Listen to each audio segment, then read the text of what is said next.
Hello everyone. I'm Dixie Gillespie, and last month I asked my Twitter community to weigh in on a discussion that I was having primarily with myself. What is the difference between a coach and a mentor? Because I've been called both. I've also been a professional trainer, a volunteer teacher, and a consultant. And I was really clear about being able to define the difference between a coach and a consultant and a teacher and a trainer, but I wasn't sure that I was on the same page with my audience about the difference between a coach and a mentor. And it's no wonder. The answers that I got were so diverse and varied. I know there's not going to be one definition that's going to satisfy everyone or that everyone can agree with. In fact, I started a Facebook page. It's called Energy, Synergy, Harmony. You'll find it at Facebook pages Pure Synchrony. That's the name of my business. Because I wanted to continue that discussion, give people a little more than 140 characters to work with, and to start some other discussions there. So please join us over there. I'll be starting a new discussion before the end of day today. In fact, I'll share with you some of the comments that I got between Twitter and Facebook. One was from my friend and, by my definition, my mentor, John David Mann, who says that a mentor cares and adds the light of experience. A coach holds toes to the fire. From another friend and a fellow thought leader, Chris Ortiz, who says the difference is love. We coach for money or duty. We mentor because of the relationship. Some of the comments suggested that coaches offer inspiration. Most agreed that a large part of mentoring is to inspire. One comment was brief and to the point. Katie said, coaches charge dollars. Glad to know that. I'll get right on that. Now, there were some comments from people who felt like they had had virtual mentors, if you will, people that they strove to emulate without personal contact or engagement. And I think of those people as role models. I'm modeling them in some way, but they're certainly not mentoring me. So what do I think? I think the difference is the emotional engagement. Coaching can happen even with someone who is unwilling. You can, in fact, coach people to become more coachable.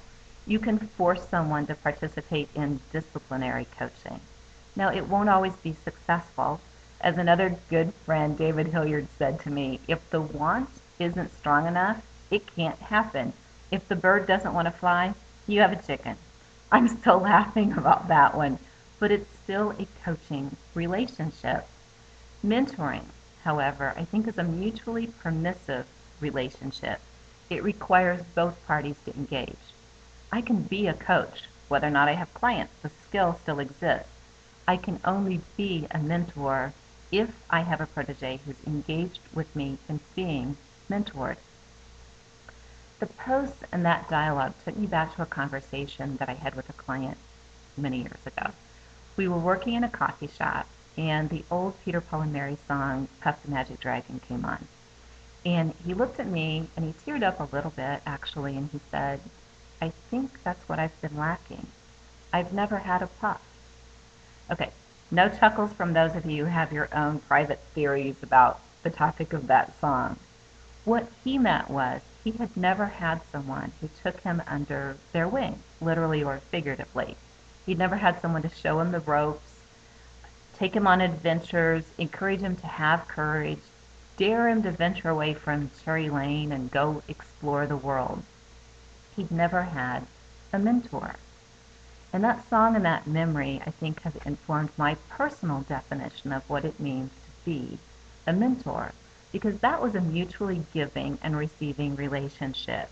Jackie brought strings and sealing wax, and Puff took him on adventures and introduced him to princes and kings who bowed whenever they came.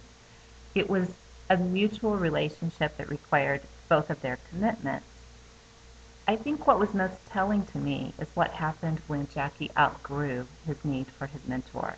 You remember Puff slipped into his cave and was seen no more. That required participation and commitment from both parties for that relationship to be successful. So here are my thoughts. A teacher, I think, shares knowledge. Anyone can learn, even against their will. A trainer develops skills. Anyone can develop skills if they have the aptitude to do so. A consultant finds, gives answers or solutions. Anyone can benefit from that if they're willing to do the work. A coach provokes you to find your own answers and solutions. They help you recognize roadblocks and barriers.